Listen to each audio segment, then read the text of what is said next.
Habang nagbubuklod at naglilinis ako ng gallery ko kanina, nakita ko nga tong mga clips ko pang natira nung nasa Bicol nga kami. At kesa masayang to, ikukwento ko na lang sa inyo ilan pang mga kaganapan bago nga kami tuluyang bumalik ng Bulacan. Alas 4:30 pa nga lang ng madaling araw niyan, pero ganyan nakaliwanag, gawa ng nasa taas nga kami ng bundok. Inagahan din talaga namin ang gising nung araw na to dahil kailangan pa namin magligpit ng mga gamit. Yung 4 na araw na pag-i-stay namin dito ay talagang bitin na bitin pa para sa akin dahil yung 2 araw doon ay halos sa biyahe lang napunta.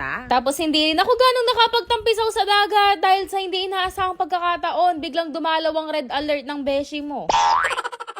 Anyway, bukod sa mga labahing damit na iuwi nga namin sa Bulacan, bumili rin kami dito ng ilang mga isda. Pag dun kasi yan bibilin sa amin, halos doble na ang presyo per kilo. At para hindi masira, nilagyan na lang din namin ng mga yelo. Nung okay naman na, niyaya ko na rin tong sinanay, pero sa totoo lang, gustong gusto pa niya na magstay dito. Pero kailangan na talaga namin umuwi. Bukod kasi sa meron siyang nakaschedule na follow-up check-up, syempre hindi naman bangko ang beshi mo, nauubusan din ng pera to.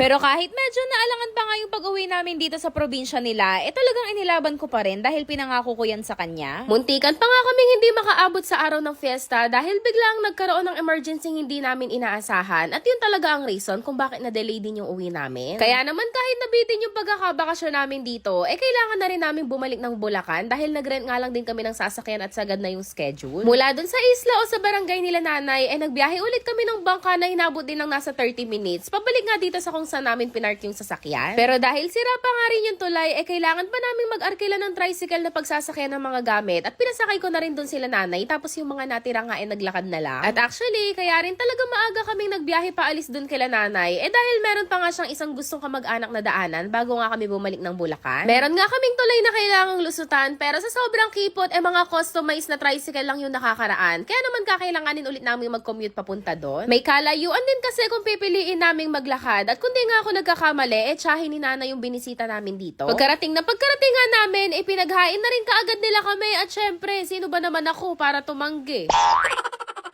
Mahaba-habang biyahe na naman kasi ang bubunuin ulit namin pauwi at mas mainam talaga kung makakain nga muna bago lumarga. Anyway, fast forward pagkatapos naming makakain, nagpaalam na rin tong sinanay dahil kailangan na nga namin magbiyahe para hindi kami abutan ng dilim sa daan. Nasa 12 to 16 hours na naman kasi yung aabutin namin pauwi at depende pa nga yun kung mata-traffic pa kami. Pero ayun nga, sa mga nanghihingi ng pasalubong, pasensya na po, wala akong may bibigay sa inyo. Diretso na yung biyahe namin, wala nang hinto-hinto dahil naubos na ang pambili ng beshi mo.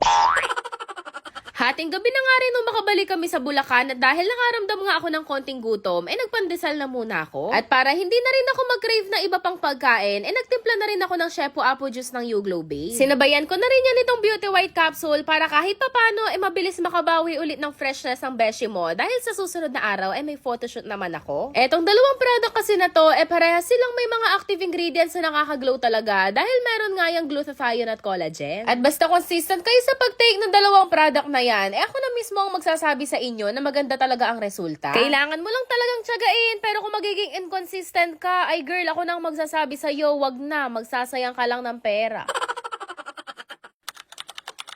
Meron pa nga akong gustong i-share sa inyo pero paalala nga lang na para lang to sa matatanda at mahigpit na ipinagbabawal sa mga bata. Ito nga pala ang PHL Best kung saan napakarami mo talagang mga laro na pwedeng pamilian pero bago yun, kakailanganin mo muna mag-register at ilalagay lang naman ang mga sumusunod na information. Once na meron ka ng account ay pwede ka na nga rin makapag-deposit dito pero paalala lang din na para lang to sa may mga extra at libangan lang din. Ang pinaka-paborito kong ilalaro dito ay itong Super Ace na alam ko namang alam na alam nyo na rin o mas kilala nga sa tawag na scatter. Sobrang dalas ko kasi talaga ditong makatanggap ng mga free spin lalong-lalo na kapag nakaka-combo ko. Katulad nga nito na meron ulit akong 10 free spins. Sobrang swerte lang din dahil minsan nga hindi ko na namamalayang sobrang laki pala talaga ng ibinibigay sa aking combo dito at yan talaga ang reason kung bakit din mabilis akong makaipon. Katulad nga nito na sa 10 free spin lang sobrang laki talaga ng napanalunan ko at syempre pagka ganyang nabibigyan ako ng jackpot nagwi-withdraw na kaagad ako. Magbabind ka lang dito ng account para doon na nga pumasok yung panalo mo at dahil medyo malaki talaga yung napanalunan ko mamimigay nga ako sa mga magre-register sa link na nasa comment section ng video. Syempre,